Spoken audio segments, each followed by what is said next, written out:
An ocean up to 116 kilometers deep. This ocean sits below a layer of ice that is only 16 kilometers deep. What making Europa's ocean like Earth's ocean? Certain organic ingredients, the building blocks for life. Now new observations show that those ingredients are there. Jupiter has many moons. Europa is watery because the other moons heat it up when they pass by in space.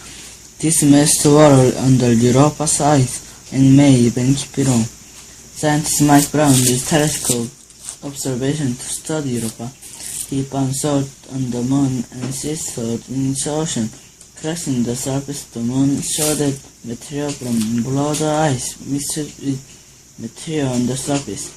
Why is this important? Because Europa has come into contact with many comets. They carry organic ingredients. Salt plus organic plus warm is